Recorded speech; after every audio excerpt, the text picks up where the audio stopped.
حضرت عمر فاروق اللہ اکبر. حضرت عمر جیسا بندہ 24 لاکھ مربع میل کا حکمران اور شاہ روم کو خط لکھ کے کہتا ہے میں منت نہیں کرتا میں حکم دیتا ہوں. اتنا تگڑا بندہ. جنگ قادسیہ کے لیے حضرت سعد بن ابی وقاص کو بھیجا. فتوح شام پڑھ کے دیکھیں. حضرت عمر بڑے پریشان ہیں. اتنے دن ہو گئے کوئی رپورٹ ہی نہیں آئی. اب تو موبائل ہے نا, تو ایک منٹ کی رپورٹ لیں آپ, بلکہ آپ ایک منٹ کی فوٹو لیں. آپ رپورٹ تو دور رہ گئی. حضرت عمر فاروق رضی اللہ تعالیٰ عنہ بڑے پریشان ہیں کہ قادسیہ میں حضرت سعد بن ابی وقاص کے ساتھ لوگ جہاد کرنے گئے, رپورٹ کوئی نہیں آ رہی. اتنے پریشان تھے کہ باہر نکل کے نا اس رستے پہ بیٹھ جاتے جو رستہ قادسیہ کی طرف سے آتا تھا. جو بھی آتا جاتا پوچھتے جنگ کے کیا حالات ہیں. ادھر جب اللہ نے فتح دے دی نا تو حضرت سعد بن ابی وقاص رضی اللہ تعالیٰ عنہ نے ایک قاصد کو خط دے کے بھیجا. کہنے لگے عمر کے پاس جاؤ, انہیں اطلاع دو کہ الحمدللہ اللہ نے اسلام کو فتح عطا کر دی. یہ حضرت عمر کو جا کے دینا. وہ بڑے پریشان ہوں گے. وہ جو اس زمانے میں اس طرح ہوتا تھا کہ کئی دور دور سے صحابہ جو دوسرے شہروں کے ملکوں کے رہنے والے ہوتے تھے وہ بھی آ کے شامل ہو جاتے تھے جہاد میں. کوئی ایک دفعہ مدینے آیا, کوئی 2 دفعہ آیا, پھر اپنے اپنے علاقوں میں. بہت سارے لوگوں نے زیادہ دفعہ حضرت عمر کو دیکھا بھی نہیں تھا. وہ جو قاصد خط لے کے آیا تھا نا اس نے 1 دفعہ دیکھا تھا. حضرت عمر بوڑھے ہو گئے, وہ پہچانتا نہیں تھا. ادھر سے وہ خط لے کے آ گیا. حضرت عمر مدینے سے باہر نکل کے اس روڈ پہ بیٹھے تھے جو قادسیہ سے آتا تھا. جب وہ اس آدمی کو آتے دیکھا تو حضرت عمر اٹھ کے کھڑے ہو گئے, فرمانے لگے قادسیہ سے آ رہے ہو؟ وہ کیا کہتا ہے؟ پھٹے پرانے کپڑے, ٹوٹے ہوئے جوتے, سر پہ پرانی پگڑی. کہنے لگے غلام مدینے کے رہنے والے ہو؟ حضرت عمر کہنے لگے ہاں مدینے کا ہوں. کہا میں قادسیہ سے آیا ہوں, الحمدللہ اللہ نے اسلام کو فتح دے دی ہے, الحمدللہ کفر کی کمر ٹوٹ گئی ہے. اس نے یہ بات کر کے تو گھوڑے کو ایڑی لگائی, گھوڑا دوڑنے لگا مدینے کے. حضرت عمر بھی ساتھ ساتھ دوڑ رہے. فرمانے لگے اچھا بتاؤ خالد بن ولید کا کیا حال ہے؟ تھوڑا آگے جا کے فرمانے لگے اسامہ بن زید کیسے ہے؟ وہ کہتے ہیں ٹھیک ہے. پھر اس نے اور گھوڑا. عمر ساتھ ساتھ دوڑ رہے ہیں, ساتھ ساتھ. 24 لاکھ مربع میل کا حکمران, ایک جوتا پیر سے نکل گیا, عمر دوڑ رہے ہیں. آگے جا کے پوچھتے ہیں سعد بن ابی وقاص کا کیا حال ہے؟ کہ حضور وہ بھی ٹھیک ہے. کتنے لوگ میرے شہید ہو گئے مسلمانوں میں سے؟ کہنے لگا صحیح گنتی کا نہیں پتا, یہ لفظ ادا ہوتے ہوتے مدینے کی سرحد آ گئی. لوگوں نے عمر کو گھوڑے کے ساتھ دوڑتے دیکھا تو کہا امیر المومنین کیوں دوڑ رہے ہیں؟ وہ غلام چھلانگ لگا کے نیچے آیا, قدموں میں بیٹھ گیا. کہنے لگا حضور آپ نے بتایا ہی نہیں آپ امیر المومنین ہیں. آپ فرمانے لگے کیا بتاتا, میں تو اونٹ چرانے والے کا پتر ہوں, کیا بتاتا. وہ عمر ہوں جس نے اپنے گناہوں کا حساب دینا ہے, کیا بتاتا. جو سعد بن ابی وقاص کو جہاد پہ بھیج کے خود بزدلوں کی طرح گھر میں بیٹھا ہے, کیا بتاتا. کوئی حیثیت نہیں, کوئی تار. تو نے اچھا کیا, تو تو مجاہد تھا, مجھے ساتھ ساتھ دوڑایا, تو نے اچھا کیا. جتنے لوگ تھے چیخیں مار کے رونے لگے. حضرت فاروق اعظم سے کہنے لگے عمر جب تک تیرے جلوے رہیں گے اللہ کامیابیاں ہی عطا فرمائے گا, جب تک تیرا رنگ رہے گا اللہ تعالیٰ نوازتا ہی رہے گا. کچھ نہیں کبھی اپنا آپ ظاہر ہی نہیں کیا. بہت بڑے تھے, بہت بڑے تھے حضرت عمر, بڑے تھے. حضرت ابو رافع غلام تھے, قرآن پاک بڑا سونا پڑھتے تھے. حضرت عمر جب بھی انہیں ملتے کہتے ابو رافع تو عمر سے اچھا ہے, قرآن بڑا شاندار پڑھتا ہے. تو وہ کہتے حضور اگر میں قرآن صحیح پڑھتا ہوں تو آپ کو قرآن کی تشریح زیادہ صحیح آتی ہے, آپ بھی تو مجھ سے افضل ہیں. تو آپ فرماتے نہیں پھر بھی تو مجھ سے افضل ہے. کیوں؟ اس لیے کہ تو اپنے آقا کی نوکری بھی ٹھیک کرتا ہے اور رب کی عبادت بھی ٹھیک کرتا ہے, اور مجھے خالص صرف عبادت کرنی ہوتی ہے وہ بھی ٹھیک نہیں کر پاتا. ساری زندگی اپنا محاسبہ, ساری زندگی اپنے گریبان میں دیکھا, ساری زندگی اپنے آپ کو پرکھا, اپنے آپ کو ٹٹولا. 62 سال عمر بیت گئی. حضرت حذیفہ بن یمان ایک صحابی تھے, میرے نبی کریم علیہ السلام نا ان سے راز کی باتیں کرتے تھے. ہر بندے کا ہاضمہ ٹھیک نہیں ہوتا, سب سے راز کی بات نہیں کرنی چاہیے. حضرت حذیفہ بن یمان کہتے ہیں حضور راز کی باتیں بتاتے. مدینہ منورہ میں جو منافقین تھے ان کی لسٹ بھی نبی پاک نے حضرت حذیفہ بن یمان کو دی تھی. جب کوئی مشکوک آدمی مر جاتا نا تو صحابہ کہتے ہیں ہم دیکھتے اگر حضرت حذیفہ نے جنازہ پڑھا ہے تو ہم بھی جنازہ پڑھ لیتے.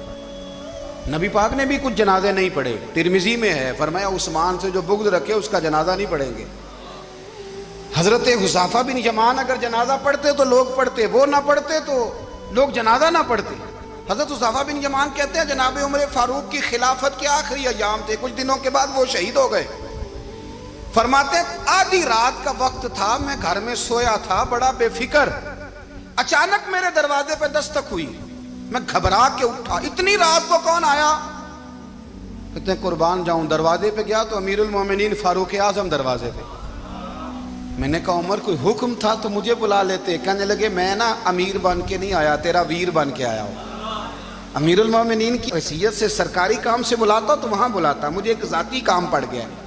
کہتے ہیں میں نے عمر کو گھر کی اندر بلا کے چارپائی پہ بٹھایا، میں نے کہا حضور میں غریب آدمی ہوں، میں کیا آپ کے کام آ سکتا ہوں؟ تو کہتے ہیں انہوں نے نا مجھے ساتھ بٹھا لیا، پھر میرا ہاتھ پکڑ لیا، کہنے لگے تو عمر کو جانتا ہے؟ عمر جھوٹ نہیں بولتا، تو جانتا ہے عمر وعدوں کا پکا ہے؟ کہا حضور جانتا ہوں۔ کہا میں اس وقت آیا ہوں جب دیکھ بھی کوئی نہیں رہا۔ حضرت حذیفہ بن یمان کہتے ہیں پریشان ہو گیا، حضور پہلیاں نہ بجھوائے، مہربانی کر بتائیں کدھر آئے ہیں؟ تو حضرت عمر فاروق فرمانے لگے 62 سال کا ہو گیا ہوں، 63 میں چل رہا ہے، داڑھی سفید ہو گئی ہے، پھل پک گیا، اٹھ فریدہ ستیا، داڑھی آ گئی پور، اگا نیڑے آ گئی، پیچھا رہ گئی دور، اب قبر اشر کا معاملہ صاف نظر آنے لگا ہے۔ کہا حضور مجھ سے کیا چاہتے ہیں؟ حضرت عمر رو پڑے، کہنے لگے آج میں عشاء کے بعد نکلا ہوں تو نبی پاک کے صحابہ مجھے نیک کہہ رہے تھے، پھر میں نے بچوں کی ماں سے اور بچوں سے بھی پوچھا ہے، وہ بھی مجھ سے راضی ہیں، پر حذیفہ تیرے ساتھ نبی پاک راز کی باتیں کرتے تھے، سچ بتا کہیں عمر کا نام منافقوں میں شامل تو نہیں؟ سچ بتا ان منافقین میں تو شامل نہیں، کہیں اوپر سے تو نہیں سارا کچھ؟ حضرت حذیفہ بن یمان کہتے ہیں میں باپ کے مرنے پہ اتنا نہیں رویا جتنا عمر کے سوال پہ رویا۔ میں قدموں میں بیٹھ گیا، میں نے کہا نہیں عمر یہ تو میں نے نہیں سنا، لیکن یہ میں نے نبی پاک سے ضرور سنا ہے کہ میرے بعد اگر کوئی نبی ہوتا تو عمر ابن خطاب ہوتا۔ یہ میں نے اپنے کانوں سے سنا ہے کہ عمر جس گلی سے گزرے شیطان رستہ بدل جاتا ہے۔ یہ میں نے اپنے کانوں سے سنا ہے کہ 950 سال حضرت جبریل جناب عمر کی شان بیان کریں تو پھر بھی بیان نہیں ہو سکتا، یہ میں نے ضرور سنا۔ دوستو ساری زندگی حضرت عمر نے اگر دوسروں کا محاسبہ کیا تو اپنا اور اپنے بچوں کا بھی کڑا خیال رکھا، اپنی ذات پر بڑی توجہ دی۔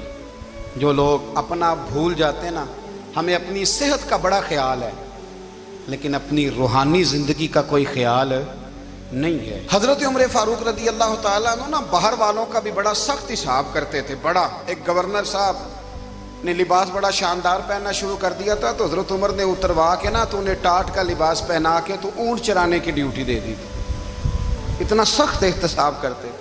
کسائی کی دکان پر بھی 1-2 گھنٹے کھڑے ہوتے تھے۔ جو آدمی مسلسل 2 دن گوشت خریدتا تھا نا، فرماتے تھے اس کا ٹیکس بڑھا دو، لوگوں کو دال نہیں مل رہی اور یہ روز گوشت کھاتا ہے۔ حضرت فاروق اعظم اس کو جزیہ کہا جاتا تھا، یا کچھ اور معاملات ہوتے تو بڑھا دیتے تھے۔ مسلسل جو 2 دن آدمی گوشت کھاتا تھا، فرماتے تھے مدینے میں غربت ہے، اگر یہ والا نظام تم کرو گے تو غریب لوگ کس کی طرف دیکھیں گے۔ لیکن اس سے زیادہ بڑھ کر جو ان کی زندگی کا معیار اور سٹیٹس تھا وہ یہ تھا کہ اپنے گھر کا خاص خیال رکھتے، خاص توجہ کرتے۔ ملک شام سے اور ایران سے کچھ لوگ آپ کی خدمت میں آئے تو وہاں سے کچھ کنیزیں بھی آئیں، ان کے بادشاہ کا پیغام لے کے۔ شاہ ایران کی کنیز کو ملکہ نے کہا کہ نا حضرت عمر کی زوجہ کو دیکھ کے آنا ذرا کس طرح کی ہے۔ ہمارے ملک میں کیا کہتے ہیں؟ خاتون اول، باقی سارے دوؤں میں خاتون اول، ذرا خاتون اول کو دیکھ کے آنا۔ تو وہ جب آئی نا گھر میں ملنے تو کہا کہ مجھے میری ملکہ نے کہا تھا کہ عمر کی زوجہ سے اہلیہ سے ملاقات کر کے آنا۔ تو حضرت عمر کی اہلیہ نے نا ایک جوڑا کپڑوں کا دے دیا ملکہ کے لیے اور ایک خوشبو کی شیشی دے دی۔ اب جب وہ تحفے وہاں گئے تو اس ملکہ نے نا کچھ سونے کا سامان بھیجا، کچھ زیورات بھیجے، کچھ تحائف بھیجے۔ جب حضرت عمر کے گھر آئے نا، وہ خادم لے کے آیا، اس نے کہا جی آپ کی اہلیہ نے تحفے بھیجے تھے، تو جواب میں شاہ ایران کی بیوی نے، یہاں جس ملک کا وہ سفیر تھا، انہوں نے بھی یہ بھیجے۔ تو حضرت عمر فاروق نا وہ تحفے لے کے گھر گئے تو جا کے کہنے لگے اپنی اہلیہ سے، یہ تو کب سے تحفے تحائف بھیجنے لگ گئی ہے؟ یہ کب سے نظام شروع ہو گیا؟ تو کہ حضور تحفہ دینا لینا تو ٹھیک ہے، سنت ہے، محبت بڑھتی ہے، تو یہ کوئی قباحت نہیں، اور میں نے اپنی ذاتی استعمال کے لیے جو چیزیں رکھی تھی وہ میں نے دی ہیں۔ تو حضرت عمر فاروق رضی اللہ تعالیٰ عنہ فرمانے لگے ہم نے کسی ملک کے ساتھ اور اس کے بادشاہ کے ساتھ ذاتی تعلق نہیں بنانا، تعلق جو بھی بنے گا رسول اللہ کے دین کی برکت سے بنے گا، ذاتی رشتے نہیں ہم نے قائم کرنے۔ ذاتی آپ کے ملک کی جو ایئر لائن جس کا ہر سال خسارے کا ڈنڈورا پیٹا جاتا ہے نا، وہ ہمارے بادشاہ صاحب اور صدر صاحب اگر غیر ملکیوں کو گھوڑا کبھی بھیجنا ہو نا، گھوڑا، تو پورا ایک جہاز گھوڑا لے کے تحفے میں جاتا ہے، پورا جہاز غریب قوم کا یہ سرمایہ، اور قوم بڑی بادشاہ ہے، لائنوں میں لا کے ووٹ دیتی ہے، دو کام ہمیشہ لائن میں لا کے کرنے، ایک بل لائن میں لا کے جمع کرانا ہے اور ایک ووٹ لائن میں لا کے، تاکہ پھر پورے 5 سال لائن میں ہی لگے رہیں۔ مرضی سے آپ ووٹ دینا، پر جو بات درست ہے اس کو سنو۔ حضرت عمر فاروق رضی اللہ تعالیٰ عنہ نے اپنی اہلیہ سے پوچھا کتنے کا تھا وہ تیرا جوڑا اور خوشبو کی شیشی؟ انہوں نے کہا 3 دینار کی۔ فرمایا یہ 3 دینار تیرے، اور باقی جو تحفے آئے ہیں وہ تو خود کہہ، چونکہ اس نے تیرے نام بھیجے ہیں، تو کہہ کہ میں مال غنیمت میں دیتی ہوں، تو کہہ میں مسلمانوں کو کہہ۔ تو زوجہ ہنس پڑی، کہنے لگی میں نہ بھی کہوں تو مجھے کہنا تو پڑے گا ہی، کہنا تو میں نے ہے ہی، کیونکہ سامنے عمر فاروق ہیں، لہذا فرمایا کہہ دیتی ہوں میں نے دیا خزانے کو۔ حضرت عمر نے جمع کرا لیا۔ میں یہ کیا بات ہے، میرے گھر والے جو مرضی کریں، ان کا معیار زندگی جس طرح کا مرضی ہو۔ اور حضرت عمر ایک جملہ کہا کرتے تھے، اللہ کرے کہ یہ باتیں اس دور حاضر میں ہماری سمجھ میں آئیں۔ حضرت عمر فاروق رضی اللہ تعالیٰ عنہ اپنے بچوں کو فرمایا کرتے تھے کہ بہت آدمی کو بھوک لگی ہو نا، اور پھر اس کی پسند کا کھانا پکا ہو، جتنے شوق سے وہ اس کھانے کو دیکھتا ہے نا، فرمایا اس طرح پوری قوم اپنے بادشاہوں کے خاندان کو دیکھتی ہے، اس تیزی کے ساتھ دیکھتے ہیں کہ ان کے گھر میں کیا ہو رہا ہے، ان کا معیار زندگی کیا ہے، ان کا سٹیٹس کیا ہے۔ آپ کے بچے دونوں کاروبار کے لیے مصر گئے، ایک بہت بڑا قافلہ گیا مدینے سے مصر تجارت کے لیے، تو یہ گئے تجارت کے لیے، تو حضرت عبداللہ ابن عمر، حضرت عبید اللہ ابن عمر، حضرت عمر کے دونوں بیٹے گئے۔ جناب عمر فاروق کے بچے جب وہاں پہنچے تو مصر کے گورنر نے نا لوگوں کو تعارف کرایا کہ یہ عمر فاروق کے بیٹے ہیں۔ ایک چھوٹی سی بات کر دوں، یہ چودھری کے بیٹے کو کون بتاتا ہے کہ تو چودھری کا بیٹا ہے؟ باہر والے بتاتے ہیں، گھر والے۔ اور سیٹھ صاحب کے بیٹے کو کون بتاتا ہے کہ تو سیٹھ صاحب کا بیٹا ہے؟ اور مالک کو کون بتاتا ہے کہ تو مالک کا بیٹا ہے اور یہ کرایہ دار ہے؟ یہ کون بتاتا ہے؟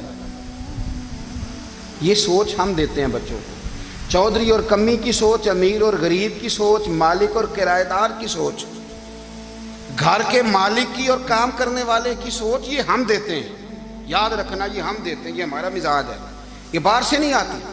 تو کوئی شہزادہ ہے، تو سیٹھ ہے، تو نواب ہے، یہ سوچ باہر سے نہیں آتی، یہ اماں سوچ دیتی ہے، اماں، یہ ابا سوچ دیتا ہے۔ اور پھر جب تباہی اترتی ہے تو اس کے ذمہ دار بھی باہر والے نہیں ہوتے، گھر والے ہوتے ہیں، گھر والے۔ ہمارے بچوں کی طبیعتوں پر زیادہ نقش باہر والوں کا نہیں ہوتا، گھر والوں کا ہوتا ہے، یاد رکھیے گا۔ حضرت عمر فاروق رضی اللہ، بچے ہیں، شہزادے ہیں، وہ کاروبار کرنے گئے اور وہاں بتایا گورنر صاحب نے کہ یہ فاروق اعظم کے بچے، امیر المومنین کے۔ لوگوں نے ان سے زیادہ مال خریدا، تجارت میں زیادہ نفع ہوا، ظاہر ہے کہ وہ آپ کے جو اللہ خیر کرے حکمران ہیں، ان کے کاروبار کتنے ملکوں میں ہیں، کس بنیاد پر ہیں؟ صرف اس بنیاد پر کہ وہ حکمران رہے، ان کے لیے آسان تھا بڑے لوگوں سے تعلقات بنانا۔ حضرت عمر فاروق رضی اللہ تعالیٰ عنہ کے بچے ڈھیروں مال کما کے جب واپس آئے نا، تو حضرت عمر سے آ کے بچوں نے بطور محبت کا، ابا جی اللہ نے بڑا ہی فضل کیا ہے، بڑا مال کمایا الحمدللہ، یہ دیکھیں کتنا نوازا ہے۔ تو حضرت عمر کہنے لگے سارے قافلے نے اتنا ہی کمایا ہے؟ سارے قافلے نے اتنا ہی کمایا ہے؟ کہ حضور نہیں، سارے قافلے نے اتنا نہیں کمایا، سب کو اتنا نہیں ملا۔ وہ تو وہاں گورنر صاحب نے لوگوں کو تعارف کرایا تھا کہ یہ عمر کے بچے ہیں، تو لوگوں نے پھر ہم سے بڑا ہی خریدا۔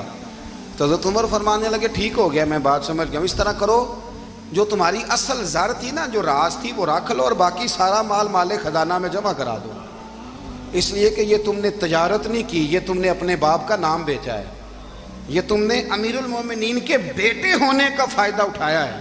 فرمایا یہ تمہارا نہیں حق، یہ مسلمانوں کا ہے، اس لیے کہ یہ مال تم نے محنت سے نہیں کمایا، یہ باپ کی کرسی کا فائدہ اٹھایا ہے۔ اور فرمایا اگر تم نے مال جمع نہ کرایا تو میں مال بھی لے لوں گا زبردستی اور کوڑے بھی ماروں گا، ڈبل سزا دوں گا۔ مرضی سے جمع کراؤ گے تو کوڑوں سے بچ جاؤ گے۔ بڑے بیٹے نے تو جمع کرا دیا تو چھوٹا تھوڑا پریشان ہوا، تو حضرت عبداللہ ابن عمر چھوٹے بھائی کا ماتھا چوم کے کہنے لگے بیٹے چپ کر کے جمع کرا، یہاں بھی فخر کر کے ہم عمر کے بیٹے ہیں اور قیامت میں بھی فخر کریں گے کہ ہم فاروق اعظم کے بیٹے ہیں۔ یہاں بھی ناز کریں گے اور وہاں بھی ناز کریں گے کہ عمر کے بچے ہیں۔ ہمارے باپ نے خود بھی حلال ہی کھایا ہے، اور جب ہماری کمانے کی باری آئی ہے تو ہمیں حکم بھی حلال کھانے کا دیا۔ بھائی ہمارا مزاج دیں۔ بچہ جب لے کے آتا ہے 2 لاکھ روپیہ تو کبھی پوچھے کہاں سے آیا ہے؟ جب وہ پہلے دن غلط دوستوں کے پاس جا کے بیٹھتا ہے تو کبھی نکالا ہے گھر سے اسے؟ یہ بہت سارے خمیازے ہمیں اس لیے بھگتنے پڑتے ہیں کہ ہم ابتدا میں سوراخ بند نہیں کرتے، جب اس میں شگاف پڑ جاتا ہے، سیلاب آتا ہے تو ہمیں ہوش آتی ہے۔ حضرت عمر نے اپنے گھر میں نگرانی رکھی، کڑی نگرانی۔ زیادہ نماز گھر میں پڑھتے تھے حضرت عمر، نفلی نمازیں زیادہ کیوں بلا؟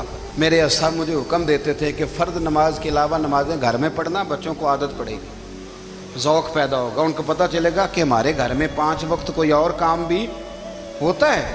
بھائی یاد رکھیں کہ آپ نے اگر سجدہ کرنا ہے تو بچہ لیٹ جائے گا، اسے پتہ کوئی نہیں سجدہ کیا ہے، لیکن جب گھر میں کبھی قرآن ابا جی کھول لینا، میں اکثر کہتا ہوں جب ابا جی کا موڈ بن جائے نا لیکچر دینے کا، وہ گھر میں شروع ہو جاتے ہیں، کہتے ہیں آپ لوگ نماز نہیں پڑھتے اس لیے میرے کاروبار میں برکت کوئی نہیں، تم سویرے قرآن پاک نہیں کھولتے تو میں تباہ ہو گیا ہوں۔ تو میاں آپ نے کب گھر میں قرآن پاک کھولا تھا؟ آپ نے کب نماز پڑھی؟ آپ نے کب گھر کے اندر اللہ رسول کا ذکر کیا تھا؟ آپ نے کب حدیث چھیڑی؟ آپ نے بھی تو گھر کے اندر جب بھی آپ آئے ہیں تو آپ نے وہی کچھ کیا جو دنیا دار کرتے ہیں۔ آپ بھی تو اپنا موبائل لے کے الگ کونے میں بیٹھ گئے، آپ نے بھی تو کہا ہے کہ اب تمہارے چینل ختم، اب میری مرضی والا چلے گا۔ تو جو آپ نے کیا ہے بچے بھی وہی کام کریں گے۔ آپ نے بھی گپ شپ لگائی ہے تو وہ بھی لگا رہے ہیں۔ یہ سمجھ لیں جو کام آپ کریں گے آپ اپنے بچوں کی سیرت میں اس کا جلوہ دیکھ لیں گے۔ بڑی پکی سی بات ہے کہ آپ کو بچے کی عادتیں دیکھ کے سمجھ آ جائے گی کہ میں بھی یہی کرتا تھا اور یہ بھی۔ حضرت عمر فاروق رضی اللہ تعالیٰ عنہ وصال فرما گئے تو آپ کے وصال کے بعد حضرت عثمان غنی رضی اللہ تعالیٰ عنہ نے آپ کی ایک بیوہ سے نکاح کیا، حضرت عمر کی ایک بیوہ سے۔ جب وہ آپ کے نکاح میں آئی تو کہنے لگی حضرت عثمان غنی سے کہ حضور نہ تو میں خوبصورت ہوں اور نہ میں جوان ہوں، نہ آپ کی کوئی خدمت کر سکتی ہوں، میرے ساتھ نکاح کرنا سمجھ میں نہیں آیا۔ کیا شاندار جواب دیا حضرت عثمان غنی نے، کیا خوبصورت جواب دیا۔ فرمانے لگے میں نے اس لیے نکاح نہیں کیا کہ مجھے تمہارے حسن سے دلچسپی تھی یا تمہاری خدمت کی ضرورت تھی، میں نے تو اس لیے نکاح کیا ہے کہ مجھے بتاؤ عمر فاروق گھر کے اندر اپنے رب کی عبادت کس طرح کرتے تھے، وہ قرآن پاک کس طرح پڑھتے تھے، وہ رویا کیسے کرتے تھے، استغفار کا طریقہ کیا، کس وقت کس انداز میں وہ اپنے رب کو یاد کرتے تھے۔ اس لیے کہ عمر کئی دفعہ گھر سے آتا تھا تو میں اس کے چہرے پر نور دیکھا کرتا تھا، میں روشنی دیکھتا تھا، ایک معیار دیکھتا تھا۔ نکاح اس لیے کیا ہے کہ مجھے عمر کی جو گھر کے اندر کی عبادت ہے اس سے آگاہ کرو، تاکہ عثمان غنی بھی چاہتے ہیں اس طرح کے عمل کرو جس طرح کہ عمر فاروق کر کے گئے ہیں۔ بھائی جب تک ہم اپنے گھر میں وہ توجہ نہیں دیں گے، وہ مزاج دیکھیں نا، ہمارے گھروں میں جب نقشہ پاس ہوتا ہے تو ٹی وی لان بھی اس میں ہوتا ہے، ڈرائنگ روم بھی ہوتا ہے، نماز کی جگہ بھی ہوتی ہے نقشے میں۔ صحابہ جب گھر بناتے تھے تو ایک مسجد بیت کا نقشہ پاس کرتے تھے، ذہن میں رکھتے تھے کہ یہ کونا نماز کے لیے، وہاں جوتے لے کے کوئی نہیں جائے گا، وہاں نماز پڑھی جاتی تھی، عورتیں وہاں اعتکاف کرتی تھیں۔ ٹی وی لان تو آ گیا ہے اور گھر کے اندر ٹی وی رکھنے کے لیے تو ایک کمرہ الگ سے بنا دیا گیا ہے، اور اب جو نئے نقشے پاس ہو رہے ہیں اس کے اندر گھروں کے اندر جگہ بنائی گئی ہے جہاں کمپیوٹر رکھے جائیں، اور بچوں کے لیے وائرنگ ہوگی نیچے تاکہ انہیں کوئی مشکل درپیش نہ ہو۔ یہ ساری چیزیں ہم نے نہانے کے لیے گھروں کے اندر اتنے بڑے واش روم بنائے ہیں کہ لگتا یہ ہے کہ سوائے نہانے کے اور کام ہی نہیں کوئی گھر میں ہوگا، ہر چیز آ گئی۔ پر اللہ کرے کوئی تفسیر بھی ٹیبل پہ پڑی نظر آئے، کوئی حدیث کی کتاب بھی ٹیبل پہ پڑی نظر آئے۔ اللہ کرے کہ جس طرح ابا لطیفہ سن کے آتا ہے تو جب تک سنا نہ لے اسے ہضم نہیں ہوتا، اللہ کرے کہ وہ جمعے میں بیان سن کے جائے تو اس کا بھی دل کرے میں اپنے بچوں کو سناؤں. وہ نبی پاک کی کوئی حدیث کہیں سے سنے تو گھر جا کے سنائے. جب تک یہ معیار نہیں بنتا آپ کیسے توقع کرتے ہیں کہ گھر کے اندر اللہ کی رحمتیں نازل ہوں گی؟ آپ یہ کیسے توقع کرتے ہیں کہ گھر کے اندر وہ معیار اور وہ مزاج بنے گا؟ حضرت عمر فاروق نے ذاتی زندگی پر جو توجہ دی، گھر والوں کے معیار پر جو توجہ دی حضرت عمر فاروق رضی اللہ تعالیٰ عنہ نے، وہ بھی بڑی دیدنی ہے. حضرت ابو موسیٰ اشعری کو نا آپ نے وزیر خزانہ بنایا تھا. تو حضرت ابو موسیٰ اشعری کہتے ہیں کہ حضرت عمر کو شیخ خزانے میں رہنے تو دیتے نہیں تھے. تو ایک دن نا میں صفائی کر رہا تھا اس کمرے کی جس میں خزانہ رہتا تھا. ہمارے تو ملک میں جو جاتا ہے وہ صفائی کر کے ہی جاتا ہے، اللہ خیر کرے. اور خیر معیار بدلتا ہے. جو پچھلی حکومت ہوتی ہے وہ قرضہ اٹھاتی ہے، وہ باہر سے جاتی ہے تو قرضہ لے کے آتی ہے، اور جو نہیں آتی ہے وہ کہتی ہے ہمیں پیکج مل گیا ہے. وہ قرضہ نہیں اٹھاتے. ان کو کیا ملتا ہے؟ یعنی پچھلی نے قرضہ لیا تھا اور ہم نے، واہ جی واہ کیا خوبصورت انداز ہے. اس کا نام بدل کے نا، انہوں نے قرضہ لیا تھا اور ہم نے، میں کہا بڑے شاندار سیانے بندے ہو گئی. حضرت سیدنا ابو موسیٰ اشعری کہتے ہیں کہ میں نے نا مال غنیمت کی صفائی کی تو 1 دینار مجھے نا کہیں پڑا ہوا مل گیا. تو فرماتے ہمیں اجازت ہوتی تھی کہ 1 دینار ہم اپنی مرضی سے کہیں خرچ کر سکتے تھے. اگر آپ ناراض نہ ہوں تو ہمارے ہاں جب چیئرمین صاحب، ناظم صاحب ٹھیکے دیتے ہیں تو ٹھیکیدار ان کا چھوٹا بھائی ہوتا ہے، یا چچا کا بیٹا ہوتا ہے، یا خالہ کا بیٹا ہوتا ہے. وہ خود ناظم ہوتے ہیں اور ان کا چھوٹا بھائی ٹھیکیدار ہوتا ہے. یعنی وہ نا سارا کچھ گھر کے اندر ہی رہتا ہے. گھر کے اندر ایک پیسہ دیتا ہے، دوسرا واپس اس کو واپس کر دیتا ہے، گھر کے اندر ہی. اب تو خیر ہمارے لوگ سمجھدار ہو گئے. ایک بندہ ایک سیاسی جماعت میں ہوتا ہے، دوسرا دوسری میں، اور تیسرا جس کی بھی حکومت آئی حکومت تو ہماری رہے گی نا. ایک بندہ تو ہے نا اس جماعت میں. یہ اچھا لوگوں نے ایک طریقہ نکالا ہے. تو حضرت عمر کے بیٹا گزر رہا تھا تو حضرت ابو موسیٰ اشعری کہتے ہیں میں نے صفائی کی تو 1 دینار نکلا. تو میں نے وہ 1 دینار نا حضرت عمر کے بیٹے کو دے دیا. میں نے کہا لو بیٹا اپنے چچا کی طرف سے تحفہ. تو گھر جا کے انہوں نے حضرت عمر کو بتایا کہ چچا نے پیسے دیے ہیں. چھوٹے بچے تھے. حضرت عمر نے حضرت ابو موسیٰ اشعری کو بلا لیا اور بلا کے فرمانے لگے میں تو تمہیں اپنا دوست جانتا تھا اور تو نے میری اولاد کو ہی دنیا دار بنانا شروع کر دیا. میرے بچوں کو ہی تم نے دنیا دار پیسوں پہ لگانا شروع کر دیا. میں تو تمہیں یار سمجھتا تھا. فرمایا تمہیں چاہیے تھا میرے بیٹے کو نصیحت کرتے کہ بیٹا پیسوں سے رب راضی نہیں ہوتا، اس کی رضا والے کام کیے جائیں تو رب راضی ہوتا ہے. اور فرمایا تمہیں کوئی اور گھر نہیں ملا تھا تباہ کرنے کے لیے، میرا ہی گھر ملا تھا. اٹھاؤ اپنا دینار اور خبردار آج کے بعد میرے بچوں کے ساتھ یہ والی نیکی نہ کرنا. اور ہمارا کیا سٹیٹس ہے؟ دوستی ہے اس سے جو تحفے زیادہ دے، جو بچوں کو خراب کرنے میں مدد زیادہ کرے، اس کے ساتھ یہ رہنا. حضرت عمر نے گھر پہ اور سب سے بڑھ کر اپنی ذات پہ توجہ کی. حضرت ابو مالک رضی اللہ تعالیٰ عنہ کہتے ہیں میں عمر کے پیچھے پیچھے ایک باغ میں گیا، اکثر اس باغ میں جایا کرتے تھے. اور عمر جا کے نا تو درخت کے نیچے بیٹھ گئے اور فرمانے لگے او امیر المومنین اللہ سے ڈر جا، ورنہ جس رب نے حکومت دی ہے وہ عذاب بھی بڑھا دے گا. ڈر جا رب سے. کبھی ساری زندگی حضرت عمر نے اپنا کوئی تعارف نہیں کرایا، کبھی نہیں. ایک بندے نے آپ کے سامنے تعریف کر دی آپ کی تو فرمانے لگے تو خود بھی ہلاک ہوا اور مجھے بھی ہلاک کر دیا. کیا ضرورت پڑی ہے میری تعریفیں کرنے کی؟ اتنی دیر میری تعریف میں لگائی. اللہ کا ذکر کرتا رب تجھے ثواب دیتا، حضور پہ درود پڑھتا تو رب تیرے اوپر رحمتیں نازل کرتا. کس چکر میں؟ آج جتنا اچھی کوئی خوشامد کرے اتنی اچھی وزارت ملتی ہے، جتنی اچھی اس کو جو ہے وہ چاپلوسی کرنی آیا درجہ بھی اسے اتنا ہی اچھا ملتا.